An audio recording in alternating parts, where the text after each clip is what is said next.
Hello friends, ಎಲ್ಲರಿಗೂ ನಮಸ್ಕಾರ. ರೇಖಾ ಅಡುಗೆ ಚಾನಲ್ಗೆ ಸ್ವಾಗತ. ಬನ್ನಿ, ಇವತ್ತೊಂದು ಡಿಫ್ರೆಂಟ್ ಆಗಿ ನಿಮಗೆ ಸಮ್ಮರ್ ಸ್ಪೆಷಲ್ ಆಗಿ ಬ್ರೆಡ್ಡಲ್ಲಿ ಐಸ್ ಕ್ರೀಮ್ ಮಾಡೋದು ತೋರಿಸ್ಕೊಡ್ತೀನಿ.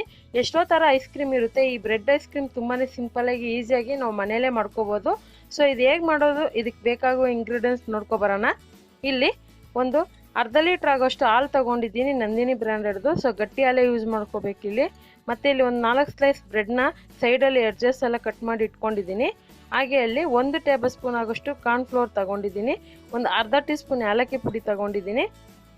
ಇದು ವೆನಿಲಾ ಎಸೆನ್ಸು, ಅಂದರೆ ಐಸ್ ಕ್ರೀಮ್ ಯೂಸ್ ಮಾಡ್ತಾರೆ. ಒಂದು 1/4 ಟೀ ಸ್ಪೂನ್ ಬೇಕಾಗುತ್ತೆ. ಮತ್ತು ಒಂದು 1/4 ಕಪ್ ಆಗೋಷ್ಟು ಸಕ್ಕರೆ, ಮಿನಿಮಮ್ ಈ ಸ್ಪೂನಲ್ಲಿ 4 ಟೇಬಲ್ ಸ್ಪೂನ್ ಸಕ್ಕರೆ ತಗೊಂಡಿದ್ದೀನಿ.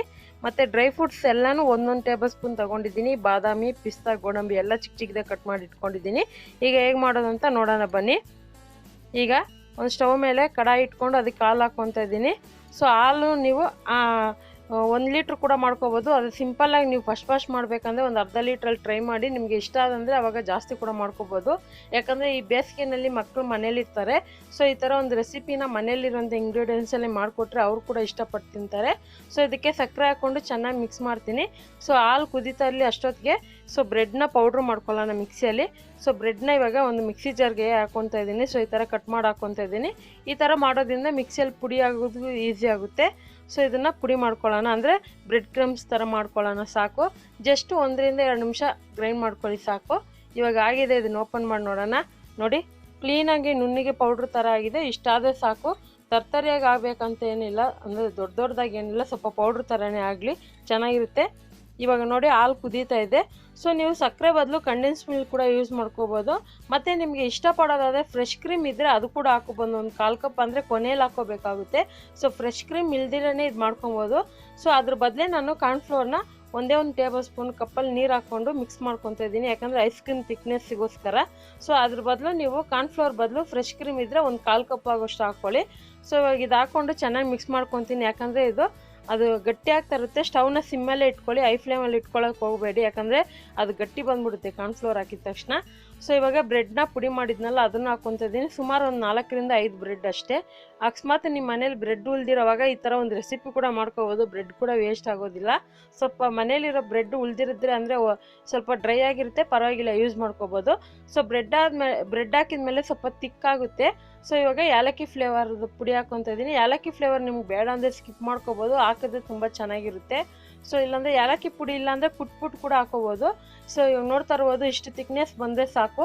ಬ್ರೆಡ್ ಹಾಕಿದ್ಮೇಲೆ ಒಂದು 2 ನಿಮಿಷ ಮಾತ್ರ ಕುದಿಸ್ಕೊಳ್ಳಿ.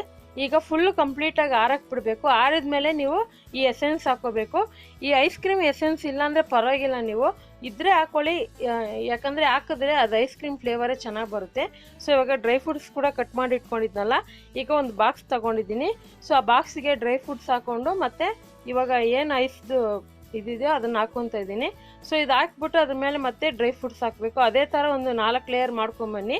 ಯಾಕಂದರೆ ಐಸ್ ತಿನ್ನೋವಾಗೆಲ್ಲ ಬಾಯಿಗೆ ಒಂದೊಂದು ಡ್ರೈ ಫ್ರೂಟ್ಸ್ ತಿನ್ನೋಕ್ಕೆ ಚೆನ್ನಾಗಿರುತ್ತೆ. ಡ್ರೈ ಫ್ರೂಟ್ಸ್ನ ನೀವು ಸ್ವಲ್ಪ ರೋಸ್ಟ್ ಮಾಡಿಬಿಟ್ಟು ಕಟ್ ಮಾಡ್ಕೊಳ್ಳಿ, ಆವಾಗ ಟೇಸ್ಟ್ ಚೆನ್ನಾಗಿರುತ್ತೆ. ಸೊ ನೋಡಿ, ಇವಾಗ ಈ ಥರ ಹಾಕ್ಕೊತಾ ಇದ್ದೀನಿ. ಇದೇ ಥರ ನೀವು ಕೂಡ ಹಾಕ್ಕೊಳ್ಳಿ. ನಿಮ್ಮ ಮನೇಲಿ ಯಾವುದಿದೆ ಅದೇ ಹಾಕ್ಕೊಳ್ಳಿ ಡ್ರೈ ಫ್ರೂಟ್ಸು. ಮತ್ತು ಇವಾಗ ರೆಡಿಯಾಗಿದೆ. ಈಗ ಇದ್ರ ಮೇಲೆ ಒಂದು ಕವರಿಂದ ಕವರ್ ಮಾಡಿ ಕ್ಯಾಪ್ ಹಾಕ್ತೀನಿ, ಮುಚ್ಚಳ ಹಾಕ್ತೀನಿ. ಆ ಥರ ಮಾಡೋದ್ರಿಂದ ಐಸ್ ಬೇಗನೆ ಚೆನ್ನಾಗಾಗುತ್ತೆ. ಸೊ ಇವಾಗ ನೋಡಿ, ಈ ಥರ ಫಾಯಿಲ್ ಕವರ್ ಇಲ್ಲಾಂದರೆ ನಿಮಗೆ ಸಿಲ್ವರ್ ಫಾಯಿಲ್ ಪೇಪರ್ ಬರ್ತಲ್ಲ, ಅದು ಕೂಡ ಯೂಸ್ ಮಾಡ್ಕೋಬೋದು. ಕವರ್ ಹಾಕಿಲ್ಲ ಅಂದ್ರೆ ನಡೆಯುತ್ತೆ, ಹಾಕಿದ್ರೆ ಚೆನ್ನಾಗಿ ಬೇಗನೆ ಐಸ್ ಚೆನ್ನಾಗಾಗುತ್ತೆ. ಸೊ ಇವಾಗ ಕವರ್ ಮಾಡ್ಕೊತಾ ಇದ್ದೀನಿ.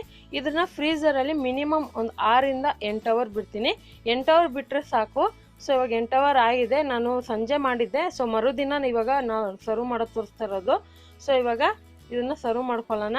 ನೋಡಿ ಎಷ್ಟು ಚೆನ್ನಾಗಿ ಕಲರ್ಫುಲ್ಲಾಗಿ ಬಂದಿದೆ. ಸೊ ಮಕ್ಕಳಿಗೆ ಸಿಂಪಲಾಗಿ ಈ ಥರ ಒಂದು ರೆಸಿಪಿನ ನೀವೇ ಮನೆಯಲ್ಲಿ ಅವ್ರ ಎದುರುಗಡೆ ಮಾಡಿಕೊಟ್ರೆ ಅವ್ರು ಕೂಡ ತಿಂತಾರೆ.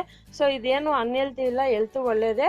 ಸೊ ಇವಾಗ ಈ ಐಸ್ನ ನಾನು ಈ ಥರ ಐಸ್ ಕ್ಯೂಬಿಂದ ತೆಗಿತಾ ಇದ್ದೀನಿ. ಸೊ ಐಸ್ ಸ್ಪೂನಿಂದ ಸೊ ಈ ಥರ ತೆಗೆದ್ಬಿಟ್ಟು ಒಂದು ಪ್ಲೇಟಿಗೆ ಸರ್ವ್ ಮಾಡ್ಕೊತಾ ಇದ್ದೀನಿ. ನೀವು ಇದ್ರ ಮೇಲೆ ಬೇಕಂದರೆ ನಿಮ್ಗೆ ಇಷ್ಟ ಆದರೆ ಚಾಕ್ಲೇಟ್ ಸಿರಪ್ಪೋ ಇಲ್ಲ ಸ್ಟ್ರಾಬೆರಿ ಸಿರಪ್ಪೋ ಏನಾದರೂ ಸರ್ವ್ ಮಾಡ್ಕೋಬೋದು. ಸೊ ಮಕ್ಕಳಿಗೆ ಒಂಥರ ಕಲರ್ಫುಲ್ಲಾಗಿ ನೋಡೋ ಥರ ಮಾಡಿಕೊಡಿ, ಅವಾಗ ತುಂಬ ಇಷ್ಟಪಟ್ಟು ತಿಂತಾರೆ. ಸೊ ಇವಾಗ ಇದ್ರ ಮೇಲೆ ಡ್ರೈ ಫ್ರೂಟ್ಸ್ ಹಾಕ್ಕೊತಾ ಇದ್ದೀನಿ. ನೋಡ್ತಾ ಇರ್ಬೋದು ಎಷ್ಟು ಚೆನ್ನಾಗಿ ಕಾಣ್ತಾ ಇದೆ. ಸೊ ನೋಡೋದಲ್ಲ, ಇವತ್ತಿನ ರೆಸಿಪಿ ಇಷ್ಟೇ. ಎಷ್ಟು ಸಿಂಪಲಾಗಿ ಈಸಿಯಾಗಿ ಬ್ರೆಡ್ಡಲ್ಲಿ ಐಸ್ ಕ್ರೀಮ್ ಮಾಡೋದು ಅಂತ ಗೊತ್ತಾಯ್ತಲ್ಲ. ಖಂಡಿತ ಇವತ್ತಿನ ರೆಸಿಪಿ ನಿಮ್ಗೆ ಇಷ್ಟ ಆಗಿದ್ರೆ ನೀವು ಕೂಡ ಟ್ರೈ ಮಾಡಿ. ನಿಮ್ಮ ಅನಿಸಿಕೆನ ದಯವಿಟ್ಟು ಕಮೆಂಟ್ ಸೆಕ್ಷನ್ಗೆ ಕಮೆಂಟ್ ಮಾಡಿ.